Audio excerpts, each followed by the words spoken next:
Welcome in, latest episode of that SEC podcast. I'm your host, Michael Bratton. I go by SEC Mike on Twitter. And there's the dean himself, Athlon Sports senior editor, Steven Lassan, back once again to drop some knowledge on us. How's it going, Steven? Mike, it is so good to be talking to you because, as I said, there is never a bad weekend of college football, and it was maybe the wildest weekend of SEC ball that, I don't know, I've seen in some time. So I'm excited to be talking about it with you and looking forward to what's ahead in week 7.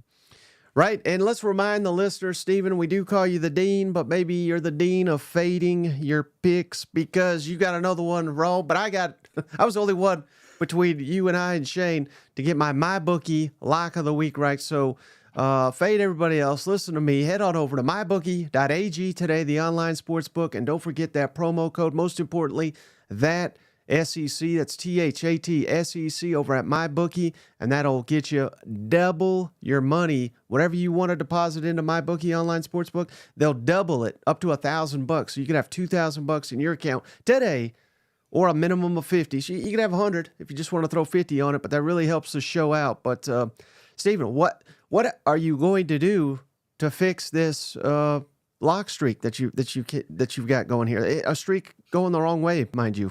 Mike, I got some good tips coming up. It's the midpoint of the season. We're going to make some coaching changes. The players are working even harder this week. Our strength and conditioning coach has got some new methods. It might take me an hour to go into this, but we're feeling pretty good. It's the second half of the season where we always come on. So okay, I trust you. Yeah, hey, don't forget our prize picks have been pretty good. We had another successful week. So I guess hitting one out of those two isn't too bad, right? 50-50. Just like we could always count on my buddy JR. Man, what a guy he is. He's just gifted another membership, this time to Cousin Jerry. Welcome to the family. Hope to see you at the next family reunion. That was a hit. But Steven, we're back. Playoff projections updated, which they have. It's like you threw a grenade at the last one. They have been blown up after the weekend that was in the SEC. We're going to have Steven's updated panic meter. And oh boy, he was telling me off air. I think he said, "Is this too much panic?" I said, "It may not be enough." He's high on the panic meter for a lot of these teams. And then we'll preview each and every upcoming SEC matchup. But I'm slacking, Steven. I apologize. I don't have my updated scoring efficiencies. Certainly I can share that later in the week. But instead of that, just quick thoughts before we get into all that I just previewed. What quick thoughts on what happened over the weekend, because it was just such a wild one that I know some of us, on Rocky Top down in Tuscaloosa, among many others, are still thinking about it, still haunted by what happened on Saturday. Man, I'm still thinking about it too. I mean, what a crazy Saturday. I thought at one point on Saturday, Missouri and Texas A&M was such an important game. And then I thought we got to the afternoon slate, and then there was Vanderbilt started fast, and you kept thinking, okay, Alabama's going to come back at some point, right? And then there was that fourth down touchdown pass by Pavia. Of course, Jalen Milroe's fumble after that. It started to set in that afternoon. And at the same time, you're trying to take in Ole Miss. And then you get to the nightcap and you get to Tennessee and Arkansas, and another top tier team fell. And I think it kind of gets back to what we were talking about, sort of joking about in the intro, which is, there's never a bad week of college football. You get 12 weeks in the regular season. You get some chaos when top teams go on the road, maybe more than we've ever seen with Alabama falling to Vanderbilt. In a very broad sense, I think there might be something to this, and it might have to do with just all the changes that we've seen in college football, whether that's all the coaching changes in recent years, the transfer portal, NIL. I think conference realignment also. The leagues, like especially the SEC and the Big Ten, are deeper in terms of depth. So the bottom and middle tier of these conferences are maybe not as far apart as we've seen in maybe the last 10 or 15 years. So a lot of changes, I think, led to some of this chaos. But also, I think just sort of the beauty and chaos and chaotic nature of the sport gave us some really great stuff on Saturday. For if you want to, I guess if you're not in Tuscaloosa and Knoxville, it was just a very good weekend to be a college football fan, I guess, for all the chaos. Yeah, and oh my goodness, Steven, we just had a massive donation from Phil Watson. Thank you so much, Phil. You just gave us $200. Please explain to me how Josh Heupel is an offensive genius. I need answers. What? Okay, we're gonna get. Well, heck, maybe we just get to the panic meter. I don't know, Steven, but let's address this question for Cousin Phil. Tennessee, Josh Heupel, what in the world's going on? Because this is, I would say, 2 seasons now, Steve. I mean, that's all we talked about in the offseason, where the lowest offensive output of Josh Heupel's entire head coaching career was last year in Knoxville. Now, we pointed to that, but we also said, heck, they won 9 games. The defense is getting better. They can run the football, which those are still true. I think they're still a machine running the ball, and their defense is looking better than ever. But there is a weak link right now, and we all thought it was going to be the pass defense. It's the pass offense, Stephen. What in the world's going on here with Nico and this passing attack? I thought they had all these receivers. I'm not seeing it. It's puzzling, isn't it? Because if you just kind of think back now to the first couple games, you had NC State and Oklahoma, and I think the thinking was, man, NC State is going to be a pretty good team in the ACC this year. They're struggling. And you also look at Oklahoma, and maybe it wasn't so much Tennessee taking their foot off the pedal in the second half. This might just be Tennessee's offense this year, which is puzzling because Tennessee has, I think, upgraded at quarterback with Nico over Joe Milton. The receivers are better this year. Dylan Sampson's having a great season. Their offensive line was supposed to be one of the best in the SEC, and it struggled on Saturday night. In 3 games against Power 5 opponents, 5.6 yards per play for Tennessee this season. Some of that, obviously, Oklahoma has a good defense, and I think we need to give Arkansas a lot of credit too. But that is not the Tennessee offense that we expected to see. And I think it also, in a very sort of big picture sense for Tennessee, it's almost like all the things you thought were good weren't necessarily true on Saturday night. And it goes back to like the offensive line struggling, receivers not getting open, not enough big plays, Nico struggling. I don't know if there's necessarily just one issue there, Mike, but I think now it's becoming a little alarming if you're a Tennessee fan at this point to see on paper a matchup where you should have been able to push the ball downfield. And like I said, some of those factors, O-line, run game, Dylan Sampson had a great night. But if you some of the reporting on Arkansas's defense and some of the stuff that Travis Williams threw at him, a lot of new stuff certainly I think impacted that. But just with the weapons, the quarterback, the scheme that Tennessee has now to be in this position coming out of week 6 is pretty alarming to me. Is there one thing that's kind of standing out to you? Because it just seems like a collective thing at this point to me. Well, I'll put it to you this way, Stephen. If you would have told me, it doesn't matter who the opponent is, whether it's Alabama, Georgia, Arkansas, Oklahoma, if Tennessee was holding their opponents in conference to 19 points, I would have said, well, damn, Tennessee's whooping all these teams, yeah. Even if it is Georgia, even if it is Alabama, you never expect 14 points from a Josh Heupel unless the quarterback's out, or all the receivers somehow miss the game or something, something wild like that. But to answer your question, I think it's, yeah, I mean, I think it's, I don't know if it's one specific thing, but it's like you said, it's a combination of things. I think it's Nico hyped, and we're seeing that inexperience on the road. He's not had a conference game at home yet. Now that'll change this weekend. Well, I'll put it to you this way, Stephen. And again, I'm not saying, because we have seen the history between Tennessee and Florida, but if they can't beat this damn Florida team at home with the massive advantages they have across the board, particularly Tennessee rushing attack versus Florida rushing defense. If they can't beat this Florida team, the season's over, and Heupel will be a fraud, But I'm not ready to quite go there, and I get it. We're all panicky, right? Ole Miss fans were panicky a week ago.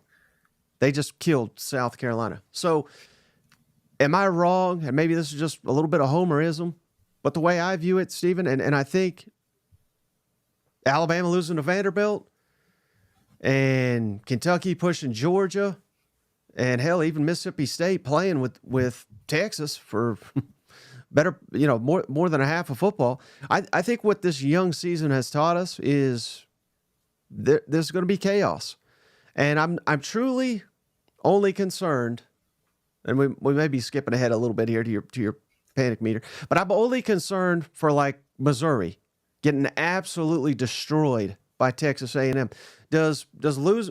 I'm not even too panicked about Alabama, even though there's a lot to panic about. But just losing by a score to Vanderbilt, Tennessee losing by a score to Arkansas, Georgia, Kentucky going down to the wire. I mean, these I think these are going to be the results all season long, and I'm truly only panicking unless it's completely lopsided, like South Carolina getting blown out at home by Ole Miss. Is that fair? I think that's fair. I think the other thing is, and this kind of gets back at the conference realignment, coaching, NIL, transfer portal, is there is a bigger margin for error than ever before. In the 12-team playoff era, you can afford to lose a game or two and still be okay. And especially when you start looking at the bubble and the way it's going to look, I mean, Ole Miss LSU is pretty important this weekend for the playoff, but at the same time, it's probably not going to knock one of those teams out because they're still going to have a chance to play their way in. I think on Tennessee specifically, this was just my observation at times from watching the Oklahoma and the Arkansas games now, is that it does feel like there's a little bit of, I don't know if tentative is the right word, but you've got a incredibly talented quarterback, and maybe Nico just needs to grow into the job. He just needs more experience, insane hype for him. And obviously he's got all the skill set, but it may take him a year to get there. But also, I think your receivers, like they've got to be able to consistently separate and make plays. And certainly injuries on Saturday night was a problem for Tennessee. But I think if I'm Josh Heupel, I think maybe do you have to trust Nico a little bit more? Do you have to, I don't want to say open it up because it feels like the playbook is already pretty open for Tennessee when they can get the tempo and the pace going. But I don't know, does that make any sense at all? No, I hear you. And I think playing at home, that could alleviate a lot of this. Yeah. And that is, also, I mean, Alabama's loss was on technically on the road. There was more Alabama fans than Vanderbilt fans. But again, I think that's what this league is going to be this year. And again, we're getting way ahead. So we'll get to that in just a second. But I want to, let's start here, Steven, with your updated college football playoff prediction. And here's where I'm saying, like, why, again, it's one loss. I get it. But according to Steven, Tennessee is right there still he's got them in the playoffs. So Texas has jumped back to number one. So that means, Steve, again, I say this every week, but I just wanted to stick in everybody's mind in case they've forgotten or they simply don't know the how this bracket is going to unfold. But the top four seeds can only be one conference at a time. So we can't have multiple SEC teams in the top four, even if let's say the top four is all SEC. It's going to go to the highest ranked conference champions. So Steven's got Texas projected as the SEC champion, number one overall seed. Ohio State is the Big Ten champion, is number 2 seed. Miami is the ACC. Steven must be on the ACC ref payroll or something here with Miami number 3. Kansas State number 4 as the Big 12 champion. So again, Steven's not saying Kansas State's number 4 in the country or anything like that, but this is the logic they're going with, and Steven has railed against it since the day they announced it. So just want that to be clear. But so in the first round, he's got number 5 Georgia hosting Boise State, number 12. Again, they're putting the G5, highest rated G5 champion here for some reason. We got Oregon, number 6, hosting Notre Dame, number 11. Number 7, Alabama, hosting number 10, Ole Miss. So Ole Miss jumped back in to the playoff field. Steven had them out last week. And then number 8, Penn State, hosting number 9, Tennessee. Thoughts on the selections you went with here, Steven? LSU's on the bubble. A&M made a big jump. They're on the bubble. Missouri, you kicked them out, as you should have after that performance. And Oklahoma's on the bubble. Can you break down these projections for us? So first of all, Mike has already warned me about not railing anymore in the playoff committee's top 4. No, in all seriousness, I still think it's a colossal error by the playoff committee to go that route. But yeah, I think the biggest thing going forward is kind of what we saw last weekend. Chaos, lots to decide, plenty of changes. Every week, this bracket looks different for a reason, and that's because we're trying to react to results and also trying to think ahead a little bit. And I think if you're Ole Miss, what happened on Saturday with Alabama losing, with Tennessee losing, we also had some other teams across the country, lose, like USC, Michigan. The door is back open for Ole Miss to get in there. Huge game this Saturday against LSU, and of course, there's some other tests still to remain. But I think that my takeaway on all this is, we see Tennessee lose, we see Alabama lose, still very much on the positive side of the bubble. Another loss or two, it starts to get a little dicey. And of course, Tennessee and Alabama have to play. Georgia has to play Texas. So there's still a lot of losses to be had out there. But I also want to point out one thing, and the committee, chairperson, the new person in charge there, on College Game Day on week 1, he said that the best teams is what the committee is designed to pick. Most deserving and best sort of gets into that semantics discussion of kind of what does it mean. But if that's the case, then if you're sitting there saying, hey, if Tennessee's 9-3 and Clemson's 10-2, which one are you picking? If you're picking the best teams, that helps teams like Tennessee and Ole Miss and probably even Alabama on the bubble. So I think the takeaway is we had some chaos. It changed a little bit. Expect a little bit more. We also very much see Texas A&M making a move up the standings, and also a very favorable schedule to come. So I think Texas A&M, I am circling as one of those teams that over the next couple of weeks could easily play their way into this. Mm-hmm. Yeah, I'm glad you said that, Stephen, because that is a team that 2 weeks ago probably not even in consideration. Now, I think given their schedule, and I can throw it up here, but I think A&M, I don't want to say favored to make the playoff, because again, it's still year one for this coach. We need to see consistency, but if they split, and again, we're all fools, Stephen. I'm the biggest fool of all, but we probably got to stop looking at these schedules, because like Tennessee is a perfect example. You just chalk off Arkansas as a win. Alabama just chalks off Vanderbilt as a win. We certainly can't do that, but I'm about to do it. If they can split LSU and Texas, which are both at home, you have to feel great about A&M making the college football playoff unless they trip up somewhere else, right? I think so. And I would say that I think so because I'm a little bit worried about like South Carolina on the road, Auburn on the road. But I think to your point, if A&M finishes 10-2, and I also think if you're Texas A&M, you probably want to be kind of a Notre Dame fan too, because let's just say Notre Dame's schedule is pretty favorable the rest of the way. They play USC and they've got to play the service academies. Mm-hmm. It's a pretty favorable schedule. And so 11-1 Notre Dame, or even 10-2, and Texas A&M, that's one of your losses. And let's say you lose to Texas. A Notre Dame team that's in the playoff and a Texas team that might win the SEC, that's a pretty strong resume. So I think one of my takeaways on A&M is that it feels like over the last couple weeks, they have really started to round into form. And I think that's, if you're looking at like playoff odds or teams that are going to surprise the next couple weeks, I think Texas A&M is could play their way into this. And actually, I think their schedule gives them a really good chance to do so. Mm-hmm. Okay, Steve. Well, hey, we got one more from Cousin Phil here. Appreciate you, brother. Another $50. My goodness. Wish I was making Cousin Phil money here. Thanks, but cuz.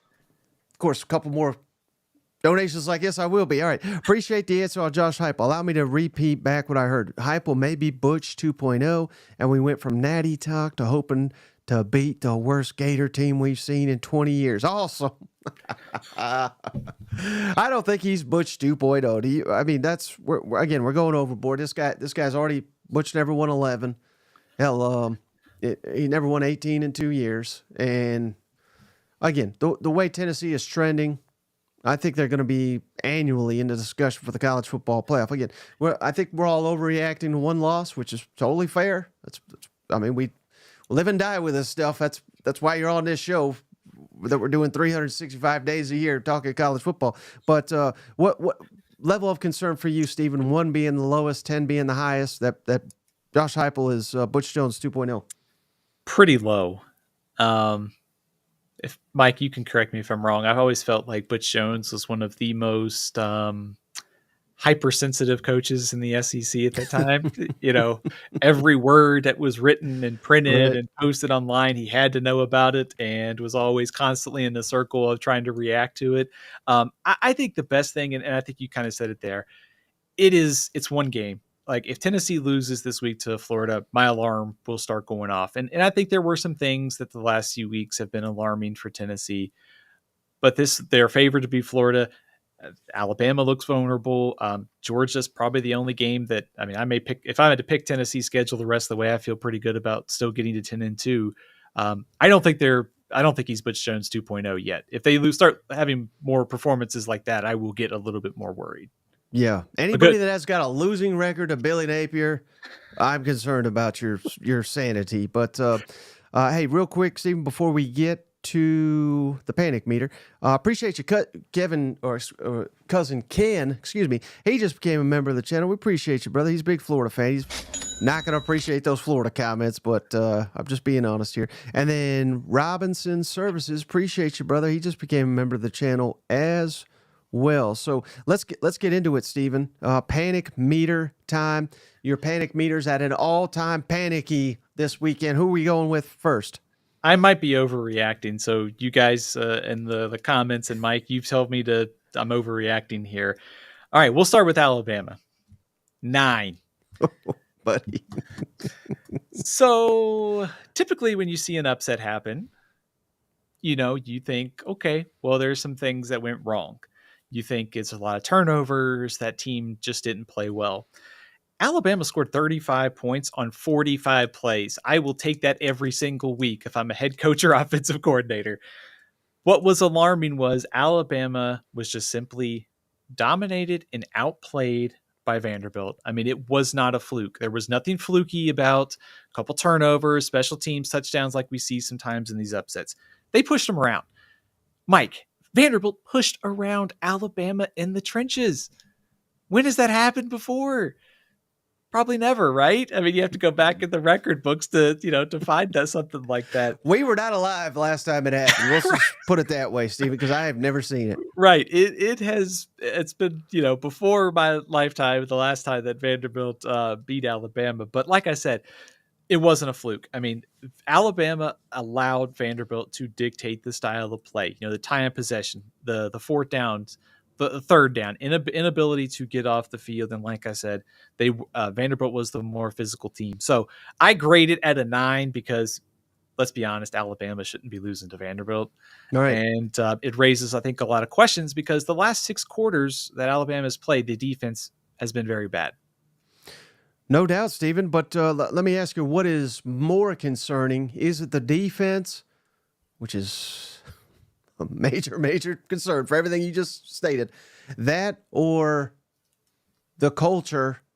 Again, we probably shouldn't overreact to one thing, but Malachi Moore, he just, my word, if anybody's missed it, he an epic meltdown of all meltdowns. This is a 2-time captain. This is a 5th-year senior. They're trying to replace him. He's kicking guys back to the sideline. He's kicking the football after it's just, he looked like a child. And maybe not even just the fact that he did that, there's no repercussions. He has apologized, in fairness to him. I don't think we'll ever see that again from him. But Kalen DeBoer has come out and this guy's a class act. He's one of our leaders, yada yada. There's just it's completely night and day different from the way Nick Saban would have handled this. And fair or not, when you replace Nick Saban, you're going to be compared to him every step of the way. And in my mind, this is a failure on Kalen DeBoer. We'll see. Now, if they come out here and they destroy South Carolina the rest of their schedule, I'll be proven wrong. But what concerns you most, the defense or what is seemingly culture? I don't know if culture is but the inability to handle this for Kalen DeBoer, because I don't think he has any clue what he's bitten off here, and I think that's showing already. I think it's fair to say that's the welcome to the SEC moment. You and I have talked all off season. At some point, there's going to become that moment of welcome to the SEC. You're going to be the main character on Feinbaum on Monday morning. And as many people have said, you do not want to be the main character on the internet at any day. And Kane Womack and Kalen DeBoer are the main character in the SEC this week. And certainly, I think, pretty surprising for Malachi Moore, a guy that's a senior leader, guy that stuck around to the program transition to be doing that. I would still go with defense though, because we're sitting here, look at their schedule. Obviously, South Carolina this week, but Tennessee, we'll see about Missouri, LSU. And if you get into a hypothetical SEC championship game or even down the road in the playoff, number one, I think it's fair to kind of wonder here, Mike, like, where are the difference makers? Like, we're used to seeing the Will Andersons. We're used to seeing those guys. Like, somebody's got to step up and be that guy on third down. They can get the stop. The secondary is very young. I think it will get better with more snaps. But to have kind of an effort and sort of that type of performance, and the Georgia game, certainly, I'm sure they had a letdown to some extent. But I still think that the defense is my greatest concern with this team right now. And to your point, Stephen, I mean, again, looking forward, they got South Carolina at home, at Tennessee, Missouri at home, at LSU, at Oklahoma, and Auburn at home. Now, clearly, they're not going to lose to all these teams. That's not what I'm trying to say here. But every one of these teams got more talent than Vanderbilt. And every one of them, I would think, is capable. I mean, Vanderbilt, for anybody, I assume most people watch that game or at least saw the highlights, but they're essentially running a triple option out of the shotgun type, and it's brilliant the way they're doing it. But a lot of these teams can do similar things, and specifically, I'm looking at South Carolina, Tennessee, Oklahoma with Michael Hawkins back there now, and Auburn, and so I'm not writing off LSU or Missouri, but they're just their offenses are much different. But point being, there's a blueprint now with this defense that maybe Georgia exposed. And if they play, let's say Alabama's defense plays as poorly as they did against Vanderbilt, which is not a given. This may be the worst performance. There's a reason that I picked Vanderbilt in the spread because I thought Alabama would have a letdown, and letdown did they. But if they play as poorly as this every single game the rest of the way, how many games will Alabama lose, do you think, Stephen? I'd probably put it at least 2 because I think certainly Tennessee and LSU would get them. And, I mean, Auburn's going to be tough just because it's the Iron Bowl. And then going on the road in November, by November, Oklahoma, I think, will be better offensively, too, especially if Michael Hawkins continues to settle in. So I think in that scenario, 9-3, not even crazy to think 8-4. I do think there's kind of a line after a game like that on Saturday, like you're trying to appropriately react and also not like go overboard. And so I think what worries me is that this is now 6 quarters, and like individually you could say, okay, well, Georgia was just trying to come back and Alabama took their foot off the pedal. But I mean, we also seen the times, South Florida found some success, and, Wisconsin was moving the ball early before Tyler Van Dyke got hurt. So, I mean, this is a defense that comes into the year, new coordinator, new scheme, a lot of changes. I think it's fair to say that it's not as dominant as we've seen. A lot of those teams don't have our man Diego Pavia, though, but there's still a lot of good quarterbacks left on that schedule. Yeah, so I mean, this is going to be fascinating to see where this goes.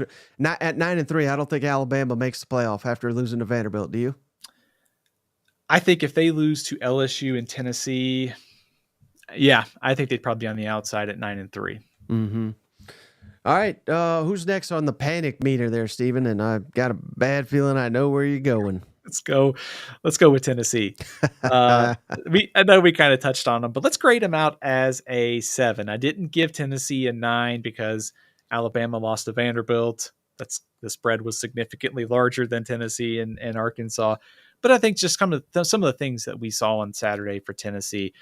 Number one, I think Tennessee's defense, for the most part, Arkansas drove the ball in the first half.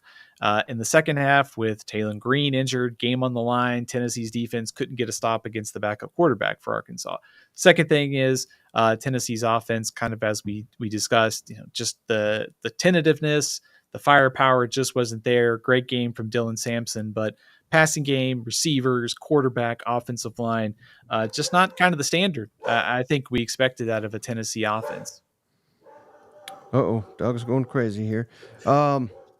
Yeah, no, I feel you, Steven. But is Am I underreacting because at a 7 should it be an 8? Maybe I don't. I mean, I kind of like I said, trying to figure out the appropriate level to react here. well, I know if you're a Tennessee fan, Steven, the the meter's at 10, full bore 10. But again, I'm not panicking too bad right now. I'm really not. I just think it's one game. I think it's an outlier. I think it's on the road. I think we're going to see a lot of losses, but we do got to get the offense corrected because every defense moving forward, I would imagine that Tennessee's going to face, they're going to force Nico to beat him.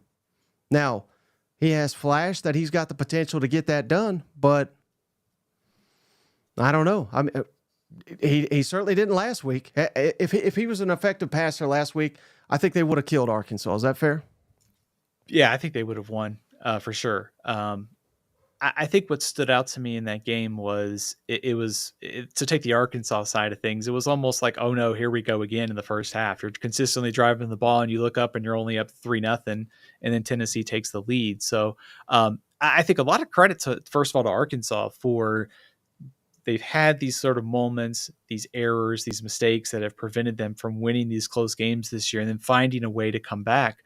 But also at the same time, I mean, they left the door wide open for Tennessee to take that game in a game where Tennessee was outplayed in the first half.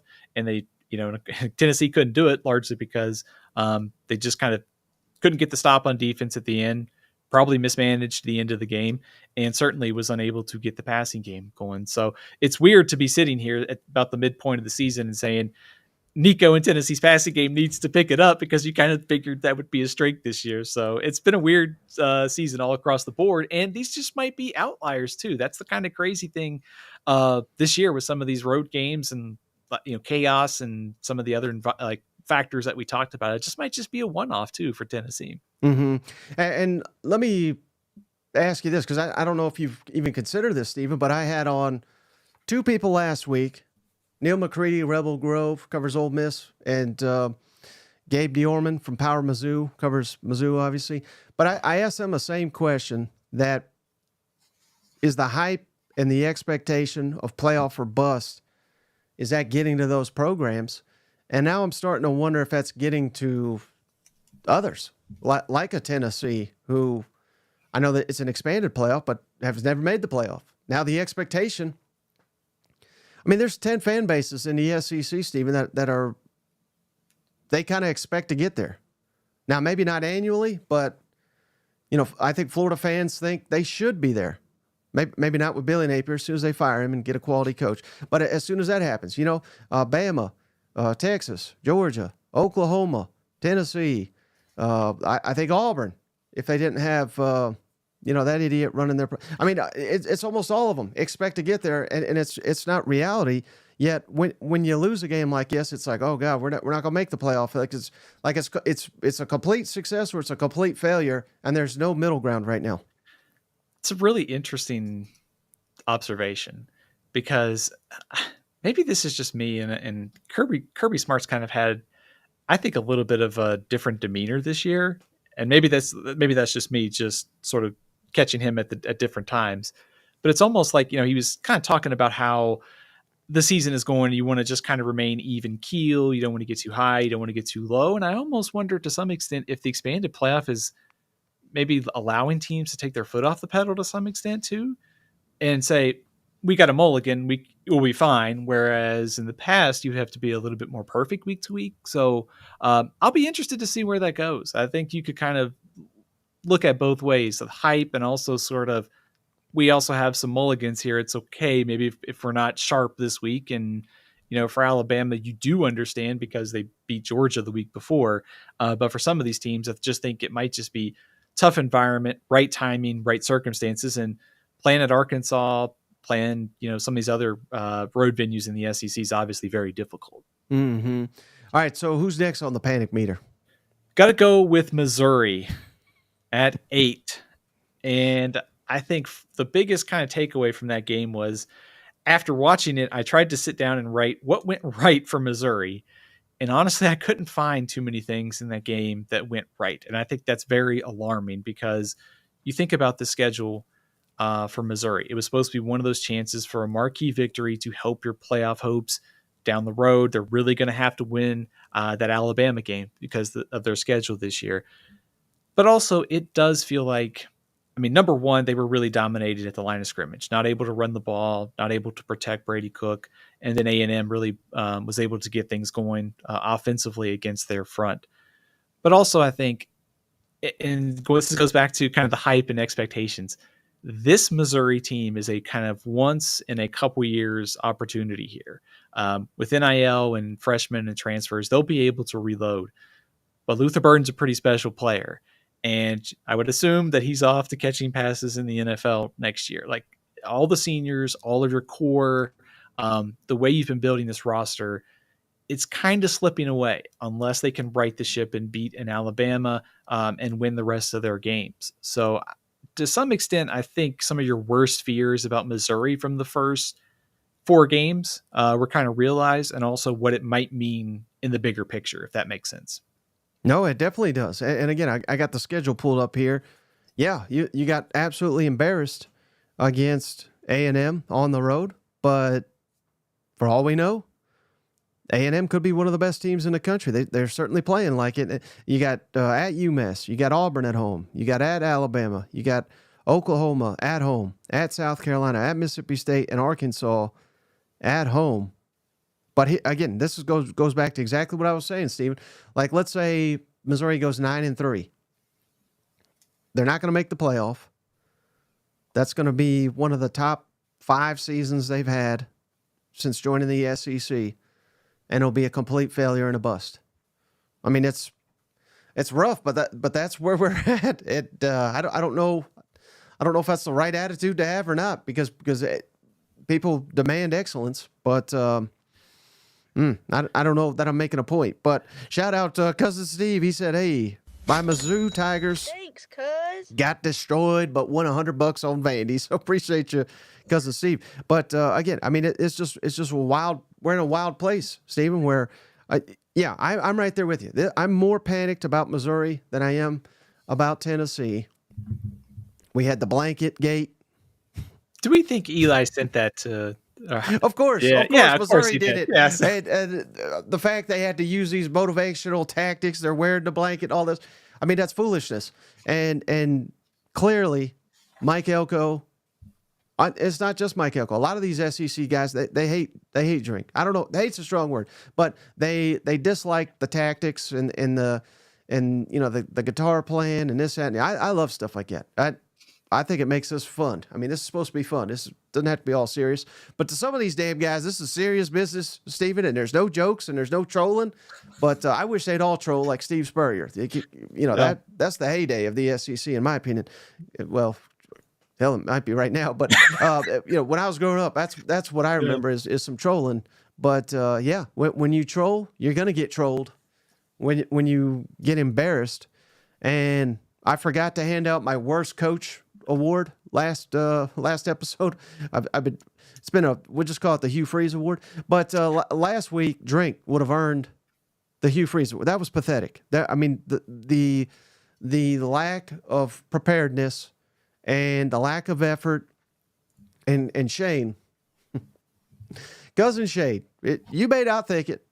Everybody loves the guy. He's the funniest guy in the world. But there's some real insight in that man's head if he can stay sober enough to express it. But he said something that was so profound on the last episode, Stephen, that there was one sideline looks totally chaotic and a lack of control, and then the other was completely organized. They were on a mission, and they destroyed the other team. And the one that was organized was a first-year coach in his 5th game or 6th game, whatever it was. Meanwhile, we got Drink, coming up, what was he in year 4 or 5? And that's inexcusable to me. I think to your point, I don't want to read too much into it, but I was a little concerned about the body language I was seeing. Right. And again, maybe I'm just overreacting. Maybe it was a bad day for Missouri. It's a little concerning. The other thing is, and this kind of gets what we were just talking about, which is I think so much in college football is like you have to seize that opportunity, because you don't know what's going to happen at the end of the season. You don't know what's going to happen in the future. That opportunity right now, the window is open for Missouri to win 10 games, go to the college football playoff. They made a high profile bowl last year. They beat Ohio State. They had this core coming back. They hit the portal. And if they fall short, to your point, they could finish 10-2, miss the playoff. And I think it's a disappointing year because of the setup for this season. So the next second half of the season, obviously they get UMass this week, is going to be really, really interesting for Missouri. There's still an opportunity, but there's also a lot more questions after just getting, to your point, embarrassed against Texas A&M. Mm-hmm. All right. Who's next on the panic meter, Steven? Mike, let's go to Auburn. It's a 7. Pretty simple. Same old at this point. I should kind of give a little credit here to Auburn. Like, it wasn't as chaotic or as like bad as we've seen in previous weeks, but still a lot of the same old. Some offensive, chaos to some extent. Freeze and Peyton Thorne, the Freeze yelling at Peyton Thorne, some questionable decisions there by your quarterback. There wasn't the chaotic mistakes, but also Georgia is one of your rivals. The final score, I don't think, was quite indicative of how wide it felt between the two teams. So it's a 7 because you also see that the season is starting to slowly slip away for Auburn in terms of getting to a bowl. On the positive side, they picked up a really talented freshman quarterback they'll bring in next year, which certainly helps. But you can also only win so many times on the recruiting trail, and you have to start translating that to wins. So I think that's the objective for Auburn at this point, because right now they're on a trajectory to be worse in the record department than they were last year. Mm-hmm. But the whole season could turn around here, I think. Well, maybe that's a little too bold. But the narratives can turn around if you can beat Missouri. Wouldn't you agree with that? And it would sink Missouri further into a deep hole here.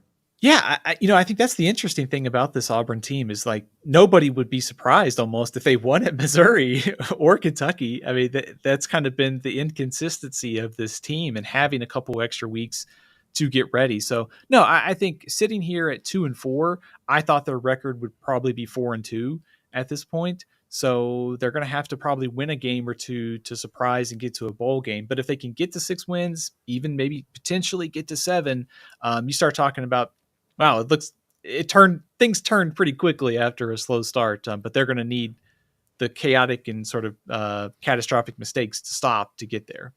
And the last thing I'll say, Steven, because I've said enough about Hugh Freeze, but can you recall a time where a guy was, teams in turmoil? Turmoil is a strong word, but I mean, at the end of the day, I don't care that you're doing yards. The fans don't care either. If you're losing a game, it doesn't matter if you got one excuse or a million, and you're losing, and you're dead last in the SEC. But has there ever been, can you recall, a coach in the SEC that turned it around when what they have to point to is, well, recruiting's doing really well? I mean, that's what I hear every damn time one of these coaches can't get the job done. I mean, Butch Jones, Coach O, Jimbo. I mean, all these guys. When that's what you got to point to, recruiting. I mean, the writing's on the wall. I mean, are there any examples?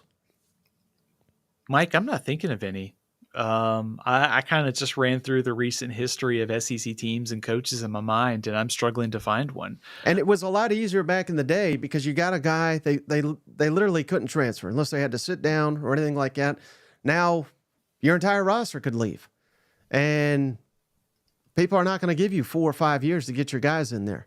You're supposed to be better year 2 or worse.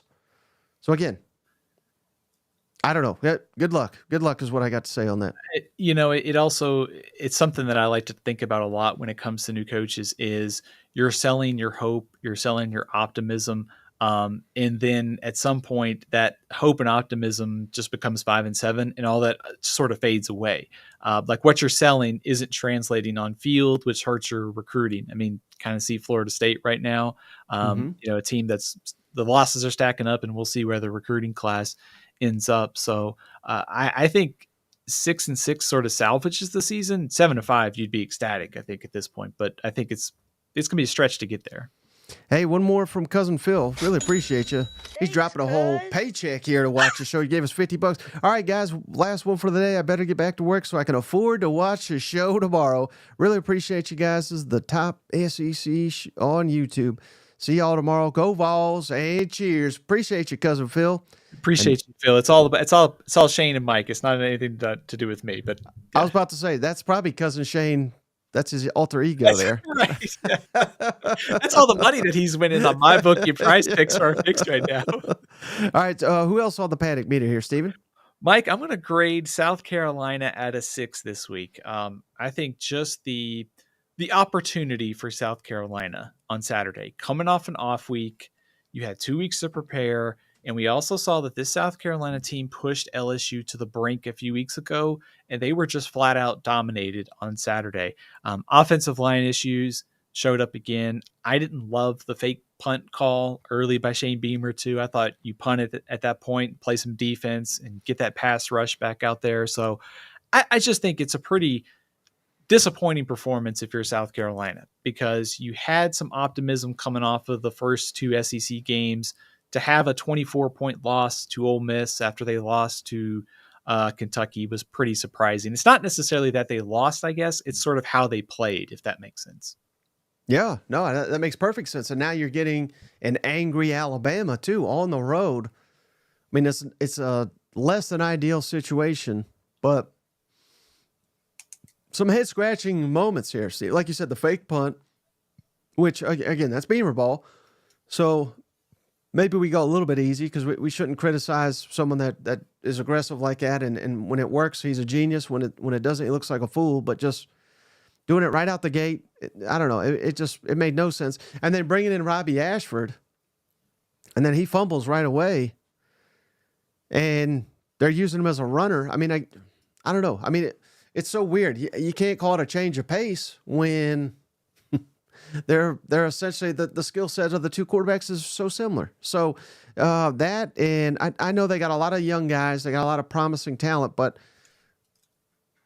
the foolishness displayed by that concerns me more than anything. The foolishness, the lack of offensive identity. I mean, 1 week it's there, 1 week it's not, and maybe that is because guys are banged up and they're not very deep right now. But I throw up this South Carolina schedule one more time, and again, I'm not saying they can't beat any of these teams, Steven. At Alabama, at Oklahoma, Texas A&M at home, but they're going to be underdogs in all of them. Heck, they may be underdog at Vanderbilt if Vanderbilt keeps improving, and that's before Missouri and Clemson. So, again, we can win a couple of these games, but I think realistically our record is going to get worse, and it's not going to be indicative of how good of it. I mean, I think South Carolina is a borderline top 25 team, yet they're likely going to be, I don't know, 4 and, I mean, they can get to a bowl game, but it's going to take some upsets. Is that fair? I think that's fair. I was, like I said, I was kind of expecting a little bit better fight out of this team, and Right. maybe Ole Miss, maybe, we talked about the chaos from week to week. Maybe Ole Miss just had a bad day against Kentucky, and this is sort of the Ole Miss that we're going to see going forward. But to your point, Mike, I mean, at Tuscaloosa, going to Norman, getting A&M, then all of a sudden the Vanderbilt game looks a lot harder. This schedule, I think 6-6, you and I talked kind of last week that 6-6, 7-5 would be a good season for them. And I still think they can get there.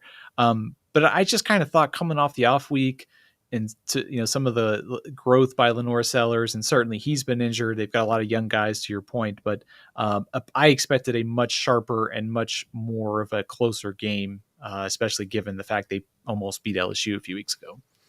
Yeah, and I think that's what I was trying to say, Steve. With all my ramblings, again, if the losses pile up, I mean, it's going to be tough, I think, to remain competitive, to have that edge. That's what South Carolina needs. That's what they had earlier in the season. They were doubted against Kentucky. They were doubted against LSU, which I think they won that game.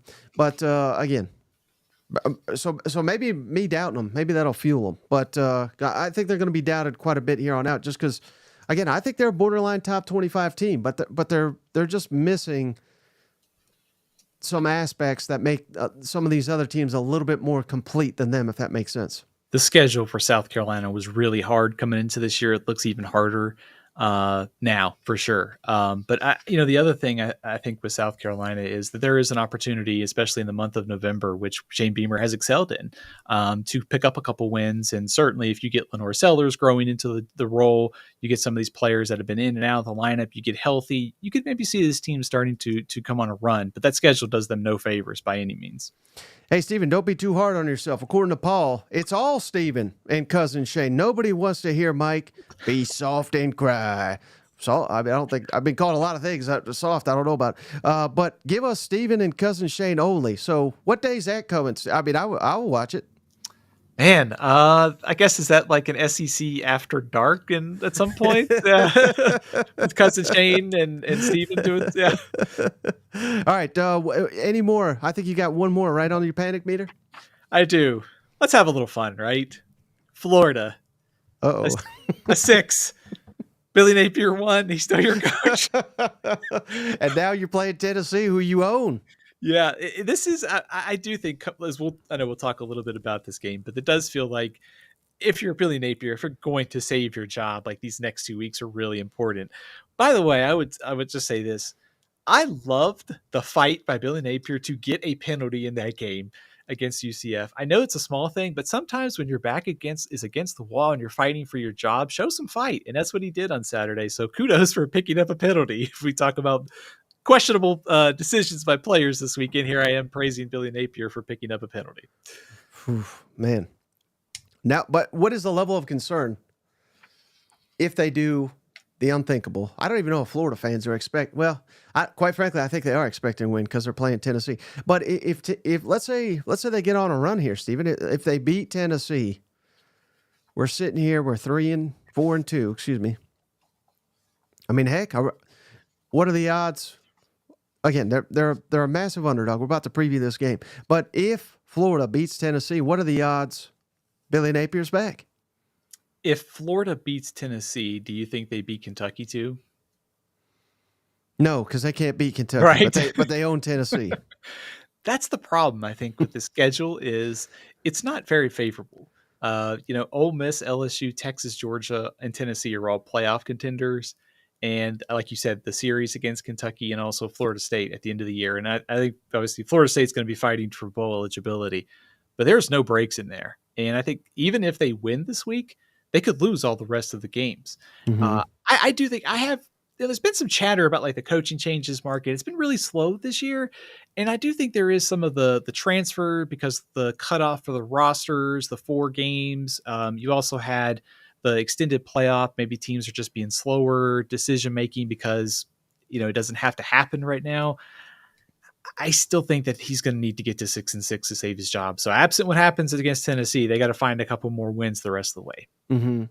And I think it's fair to say that even if Florida fans, they start to rally, I mean, based on what I heard, what I saw, they seemed very impressed by beating Central Florida, which I think it's a joke that people thought that may even be competitive. But his problem is, he could turn around and he beats the Tennessee, and then he gets just bamboozled by Kentucky. Like we can't have these. It's one thing if you're Hugh freezing it and it's coming down to the wire and you're blowing it. That again, that's not good either. But it's different than getting completely embarrassed, nationally televised, like they have so many times under Billy Napier. You know what, Mike? I was going to pull the back in our day, for Florida and Kentucky. I mean, you remember some of these games? They were on JP Sports. They weren't close. It wasn't. It was just assumed that Florida was just going to blow out Kentucky and that's it, right? And the fact that it's sitting here and it's been the kind of series it's been, I think, is also kind of speaking to how far Billy Napier has to go. Now, if you're Florida and you all of a sudden get on a roll, maybe you get behind Billy Napier. But at this point, I think it's probably inevitable of what happens at the end of the year. Right. And, man, I just, again, battered Vol syndrome, Steven. I just can't get over this game that we're about to preview here. But before we get to that, Steven, I got to let the folks know, a special sponsor this week, Mando Control body odor anywhere you got it. If you're Billy Napier, he needs it all over him because their body odor's out of control down there. With shopmando.com. That's shopmando.com. And the promo code SEC get you $5 off a starter pack. Steven, they sent cousin Shane and I some of this stuff. I love it. My girlfriend loves it. It's body wash, bars of soap, it's deodorant sticks, and it's this little gel stuff. There's no sweat here, Steven, because it's all thanks to Mando. So head on over to Mando Starter Kit. Again, it comes with a solid stick of deodorant, cream tube deodorant, 2 free products of your choice, and free shipping over at Mando. Shopmando.com. Promo code SEC get you $5 off, which is 40% off the entire package. That's a cheap package, Steven. You can't beat it. Man, I actually wrote that promo code down and I might check that out later. That's a heck of a deal.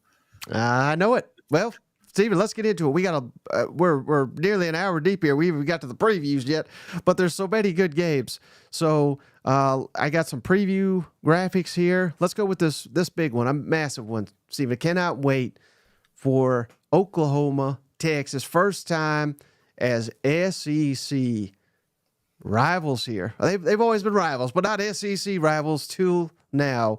Thoughts on this one? And Texas is favored by 14 points, but any shot. All I keep hearing, all I see, Steven, the favorite doesn't matter. Throw the records out, throw the stats out. This is a wild and unpredictable rivalry. I would have to agree with that. So if I'm Texas, I would be super careful. I guess maybe I would be careful not to be overconfident, if that makes sense. Also, keep in mind, Texas gets Georgia next week, so the timing of this game is really interesting.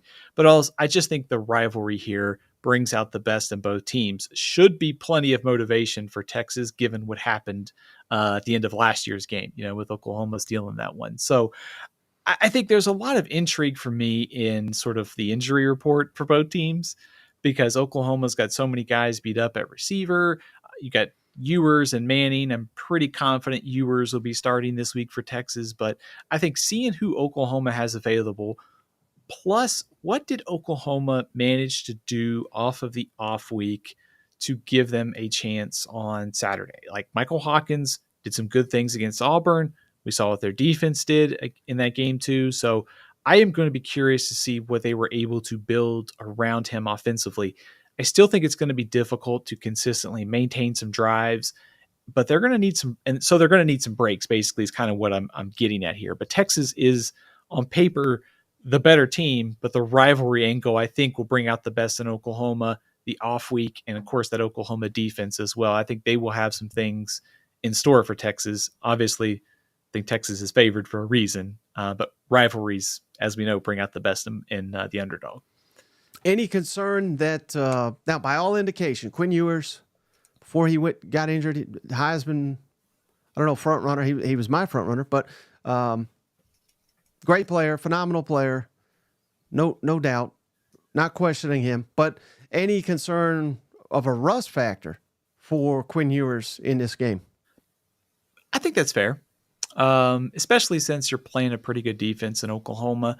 We also have seen Texas doesn't show too many flaws this year. They've lost some turnovers at times. The offenses that they faced haven't been super, great this year, including that road game at Michigan. Not a ton of concerns here, but, I think your fear for Texas would be, let's just say Ewers comes out slow, you throw an interception, maybe it's returned for a touchdown, or Oklahoma has a short field. They get off to a good start. All of a sudden, those ingredients for an upset start to add up. So I think there could be a little bit of rustiness there for Ewers. Mm-hmm. And is it fair? Maybe everything's not apples to apples, Stephen, but again, Ole Miss cruised, light schedule. They were killing everybody. Their fans said, "Oh, it's just haters," yada yada yada. And then they play Kentucky. They were ill prepared. Tennessee, same thing, killing people. Competition ramps up. Could argue ill prepared. Any shot that Texas is ill prepared, but even if it's not Oklahoma, but maybe looking ahead 2 weeks to Georgia, are they prepared for these tests? I think they are, and I think there's two things here that stand out to me. I think number one, even though it was Arch Manning, it was Mississippi State kind of coming into Austin and Like Texas was a huge favorite and they kind of punched them early. And then Texas rallied and kind of put them away. It was the style of the game was completely different than I think most of us were expecting. But after that, of course, you go back a couple weeks to that Michigan game, going on the road in a hostile environment against a good defense. They've played. I know Michigan's lost a couple games now, and they've fallen down the top 25 rankings, but still a good win in Ann Arbor against a good defense, and also against Mississippi State. A little bit of a slow start, but I like the way they rebounded. So I think they have been a little bit battle tested. Obviously, Oklahoma is a little bit different of a challenge because of the rivalry and everything else associated with this game. Because I could imagine that Oklahoma breaks out a lot of the same stuff we saw Mississippi State do with a significantly more talented roster and tries to mimic that game plan to find success. Do you think that's fair? Yes, I do. And that's where I think this game, if I was trying to come up with a perfect recipe for Oklahoma, it would be sort of a low possession, slow pace kind of game, staying out of third and long, also forcing some turnovers. Oklahoma's at the top of the SEC in forced turnovers. Texas has had, especially its running backs at times, have had some trouble with fumbles. So I think that's kind of the formula, is a lower possession game, lower scoring. And also if you're Oklahoma, break out the bag of tricks. Like, what do you got to lose here? Maybe it's like a receiver pass, maybe it's something on special teams. A few of those things are going to need to go right for Oklahoma, but they've got to win the styles fight in order to win this game. And I realize, again, Texas is a big 2-touchdown favorite here, but would Oklahoma beating them, would that even register as a top 5 upset so far in the SEC? That's a good question. So it wouldn't be as big as Alabama Vanderbilt for sure. Mm-hmm. Arkansas beating Tennessee. Yeah, Arkansas, Tennessee. I would say it's got to be a top 5, I would think. I mean, just because Texas would be 1 and the way that Oklahoma comes into this game, I think that's fair. Mm-hmm. South Carolina thrashing Kentucky. That was a nice upset, but Kentucky Ole Miss too. Right. So I'm just throwing it out there, Steven. I'm not bowing down to them Longhorns. I don't care what the stats say. All right, how about man, what a game here, Steven. Ole Miss at LSU. Number 9, Ole Miss. Number 13, LSU. Ole Miss favored by 2.5. Have not won in Tiger Stadium since, I believe, 2008. It's been a while. But I also think that in this portal era, that means little to nothing, because I would say the vast majority of Ole Miss roster wasn't even on the roster last time they went to LSU. What's your thoughts on this matchup? Mike, the first thing that jumps out to me is the timing of this game. It is Ole Miss's 7th game of the season, and they have played some physical affairs the last couple weeks. Of course, with Kentucky, South Carolina, and now asking them to go on the road and play LSU in Death Valley. It's a really difficult stretch for this team, but it's also important, for the playoff picture here. 2 teams fighting for their playoff lives. If LSU wins this one to sort of change the narrative after that USC loss, they're very much in it. I think there's 2 things in this game that I've got my eye on the field. And number 1, it is a fantastic quarterback matchup. Jackson Dart, Garrett Nussmeier. I cannot wait for Saturday night to watch these 2 for 4 quarters trade punches. Last year's game was unbelievable with Jackson Dart and Jaden Daniels. This one's going to be just as entertaining. But also the line of scrimmage is going to be fun to watch, because you have an Ole Miss defensive front that I think has lived up to the hype. And we saw this on Saturday with the way they were getting pressure on Lenore Sellers. Are they going to be able to do that against Garrett Nussmeier and Will Campbell and Emory Jones? On the flip side, I think you could argue it's probably a little bit of a weakness on Ole Miss offensive line and LSU defensive front. So it's almost like, which team is going to be able to win that strength versus strength and the weakness versus weakness? Is Ole Miss going to be able to protect for Jackson Dart? Because if they can, I think we've seen this LSU defense will give up some big plays. They'll give up some yards. And of course, there are some key injuries here for Ole Miss that are worth monitoring the rest of the week, which might dictate where this game goes. Yeah, this might sound like a crazy question, Steven, but which side of the ball do you think is better for Ole Miss? Is it the offense or is it the defense? The fact that I have to think about that one is like kind of telling for Ole Miss, isn't it? Right. Man, I would still go with the offense. I love the way the defense is playing though, and that we saw in the Kentucky game, they gave up some rushing yards, but it was also like the penalties too at key times, especially in the secondary. So there are some things on that side of the ball they have to clean up. Now, if they dominate on Saturday night, maybe it's a different conversation next week. But I guess until proven otherwise, you have to go with Lane Kiffin and Jackson Dart, right? Mm-hmm. But it would be, if I asked you the same thing about LSU in a nanosecond, you'd say the offense. So clearly, Ole Miss has the edge, in a more complete team, right? I think so. I think on paper they do.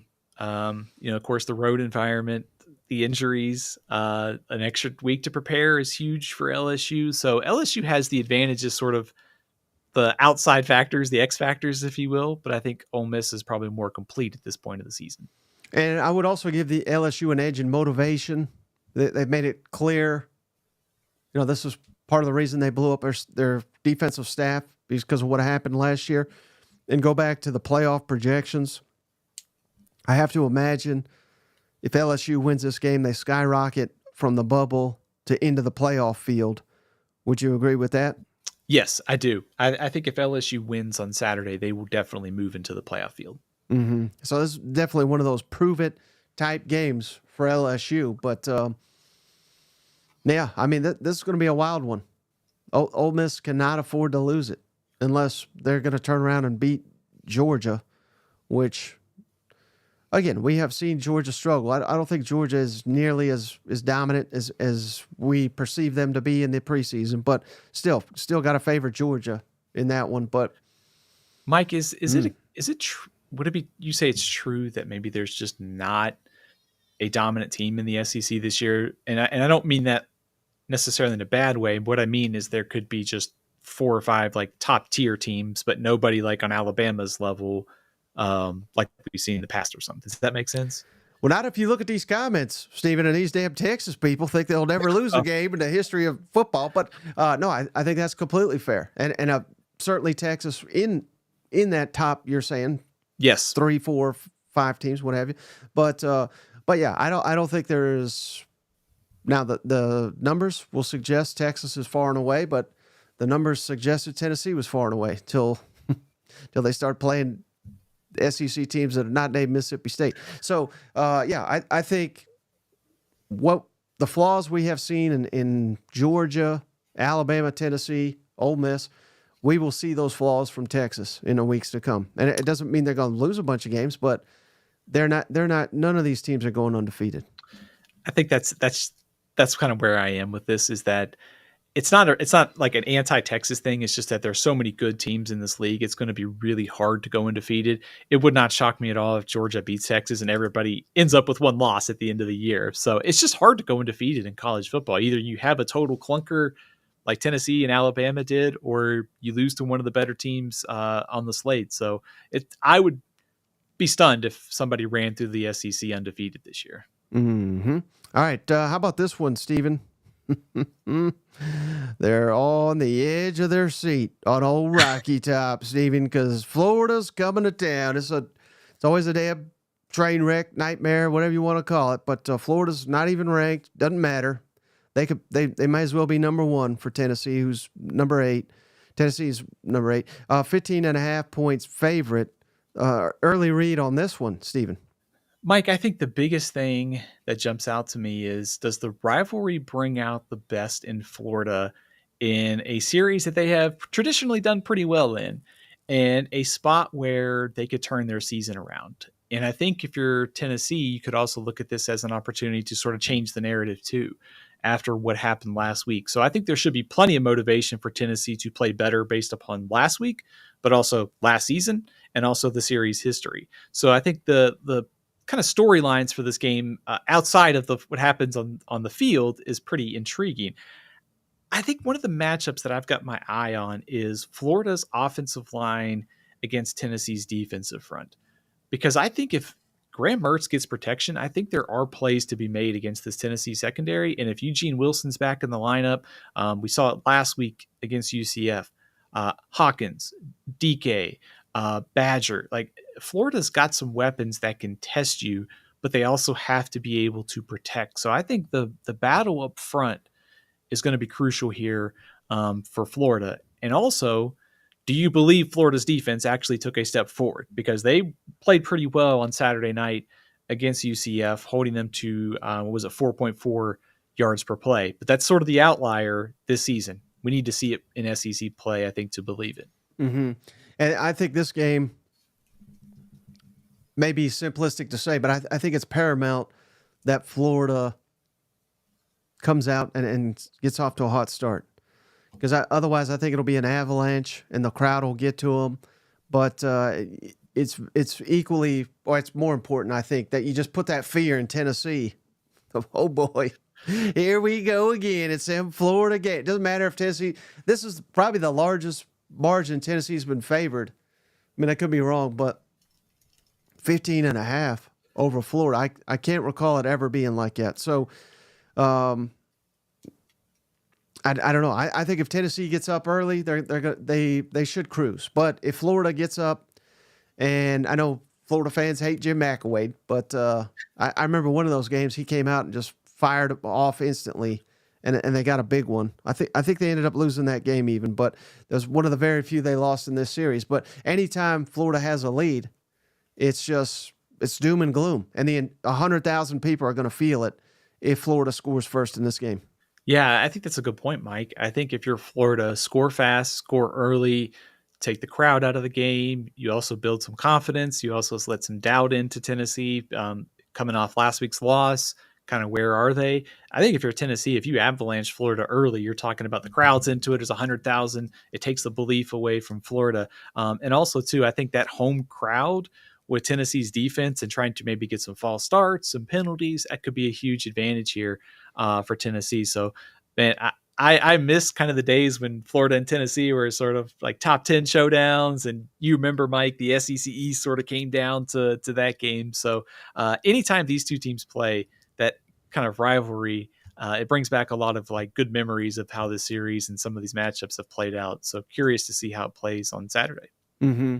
And do you think, again, I got Florida's schedule up here, Steven, they've won 2 in a row over Mississippi State and Central Florida. Are they more the team there that won those games, or are they more the team that got their doors blown off by Miami and A&M, or is it somewhere in between?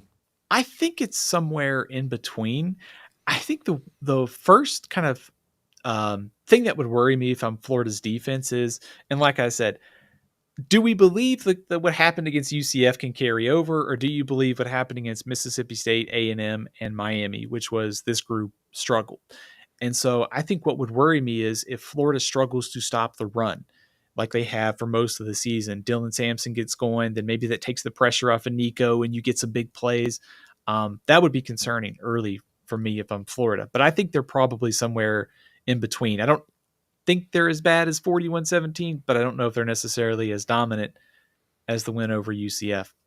Also should note, I don't think UCF's been really good. I mean, they barely beat TCU, who just got crushed by Houston the last week too. They look. I mean, I only watched them one time. I watched them play Florida. They looked awful. Yeah, they like I said, they beat TCU by a point. Who TCU lost to Houston, and Houston was considered, and Houston smacked them on Friday night. Houston was considered the worst team in the Big 12 up until that point. And Colorado beat them too. So, yeah, that's when we should all known they were nothing. All right, how about this one, Steven? South Carolina at number 7 Alabama. Alabama's a 21-point favorite, but does the Tide rebound, or does the bad luck continue here? Mike, I will tip my hand a little bit on the predictions here for this week. I do like Alabama to rebound.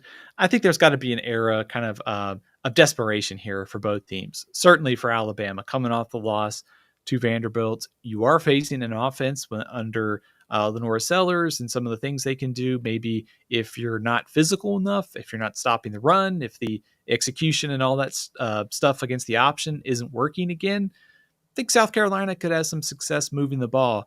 But I think at home, there's got to be that urgency to rebound if you're Alabama. So I think that favors the Crimson Tide on Saturday for sure. Are there any matchups, though, that that tend to favor South Carolina in your mind in this game? I think the biggest one is, I mean, there's two things if I was South Carolina that I'd be looking at. The first one would be, what about the Alabama offensive line? I mean, getting Caden Proctor back has been significant, but Jalen Miller got crushed on that one hit that caused a fumble. The right side of the offensive line has been problematic at times. I think that's fair to say for Alabama. So what about Kyle Kennard? What about Dylan Stewart? Like somebody creating a turnover off the pass rush. And then the other one is, and the probably the biggest leap for South Carolina is going to be that passing game, because there are opportunities to take shots down the field, and that requires quarterback and receiver being able to kind of hit on those connections. So those are the two areas I think if you're South Carolina you can attack. I don't know there's necessarily one that really favors them in this game though. Mm-hmm. Yeah, I'm a little concerned with this one as well. Speaking of being concerned, though, Mississippi State at Georgia, number 5 Georgia. Georgia 32-point favorite over them other dogs. Early read on this one, Steven. I think the timing of this game is interesting for both teams.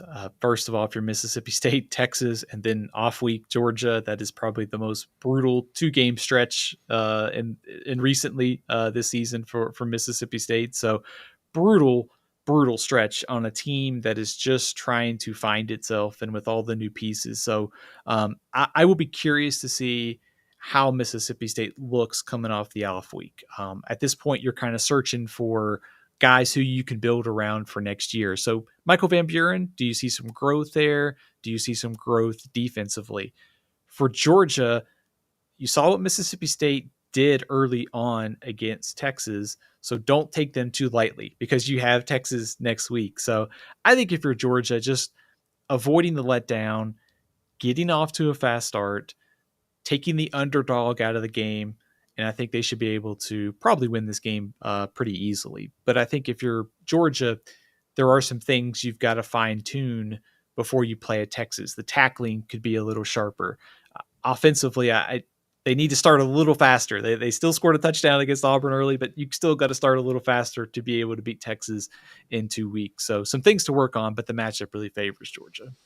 Yeah, it'll be interesting to see what, if any, new wrinkles that Jeff Lebby and company have after 2 weeks to prepare. You gotta believe this is like a kitchen sink type game where they just throw it all out. But again, you don't want to overwhelm a young quarterback on the road either. But that's what it's going to take. It's going to take a lot of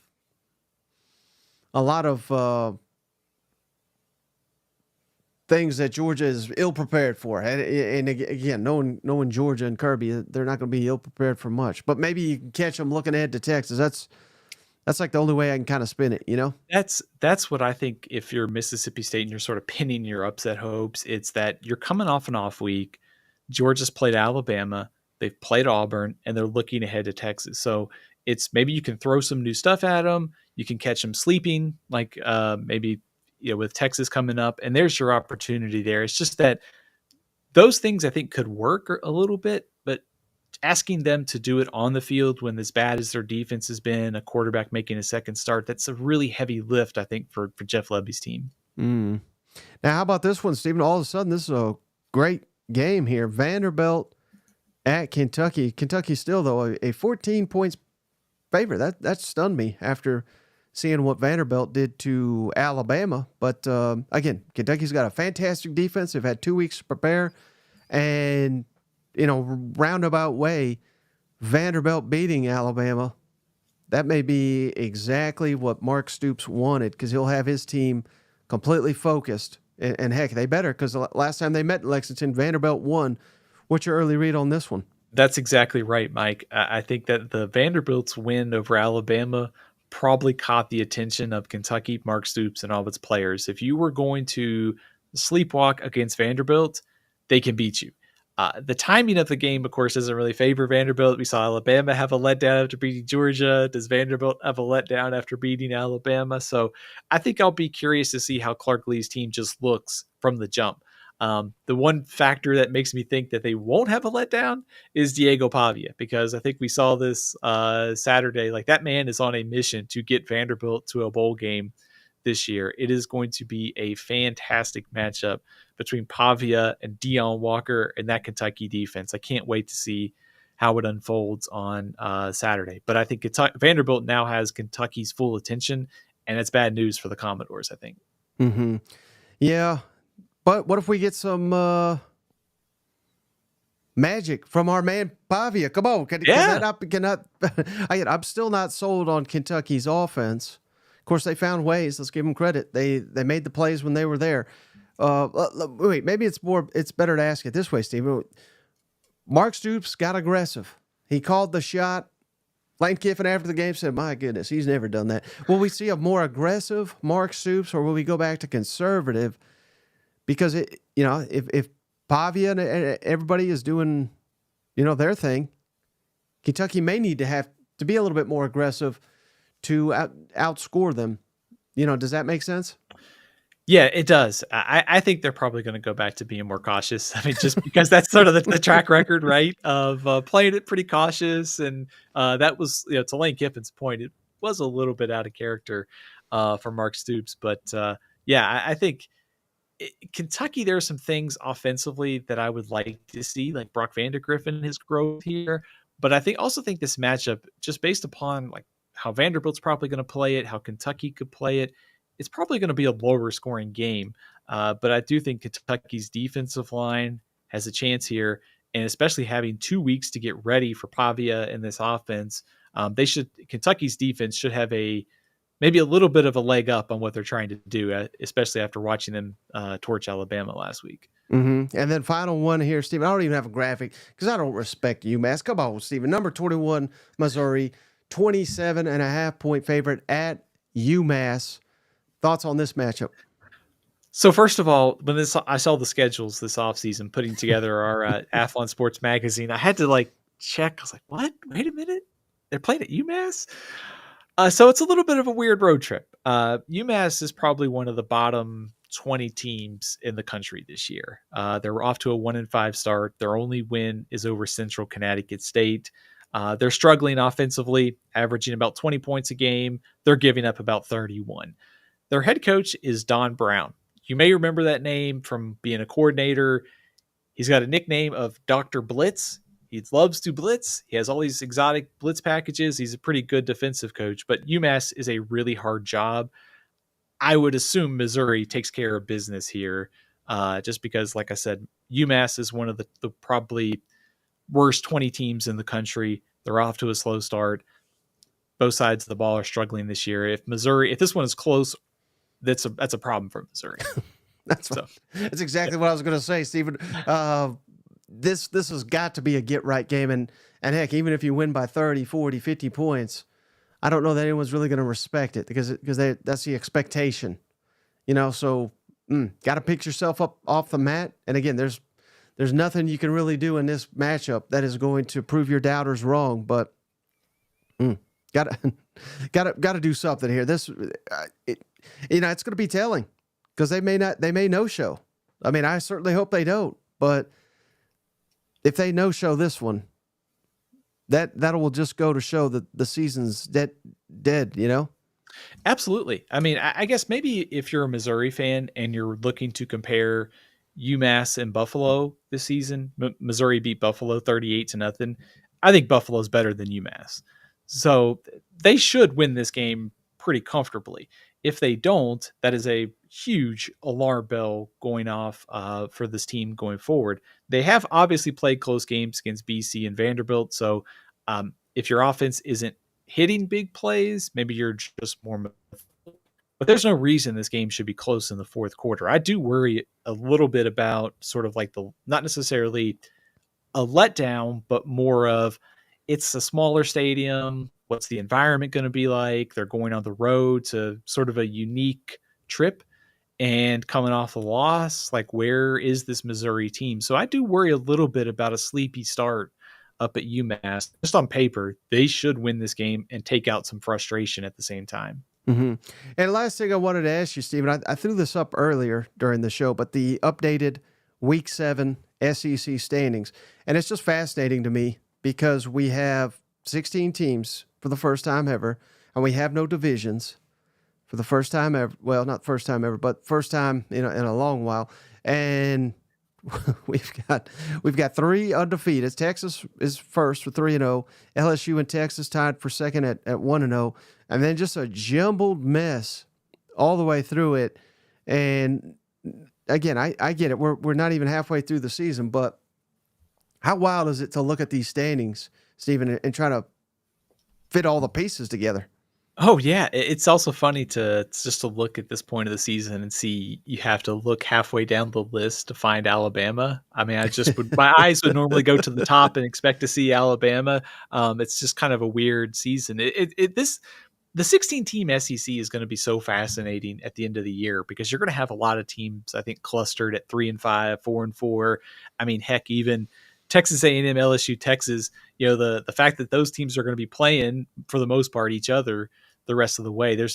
It's hard, like I said, it is hard to see somebody going undefeated in SEC play this year. I just think there's too many good teams. If you have a bad day, you could easily lose at an Arkansas. Mike, you and I talked about that in the preseason. Somebody was going to get a loss at Fayetteville this year. Looks like it's going to be Tennessee. So long way to go, but man, those standings are going to be pretty jumbled come November. Yeah, no doubt. But it's going to be a wild, fun ride till we get there. So we appreciate you, Stephen, breaking this all down, giving us your updated panic meter and your playoff projections. Any thoughts before we close this one? Mike, I think you kind of said it there. There's a long way to go. We got a wild ride in the first half. We're about to hit the second half of the season after next week. Just think about all the awesome matchups still to come. Georgia, Texas, Alabama, Tennessee, Texas A&M. So we've had a lot of stuff go on in the first half. I can't wait to get to the second half. And of course, there's a ton of great matchups ahead this weekend too. So another exciting week coming in the SEC. Right. Well, before you go, Stephen, as always, please remind the cousins, how can they follow you? How can they find your work? You can check out my work over at athlonsports.com. You can follow me on Twitter at athlonsteven and Stephen L. CFB over on Facebook and Instagram. All right, Stephen. Well, we appreciate you. We appreciate each and every one of you for hanging out. We'll catch you on the next one.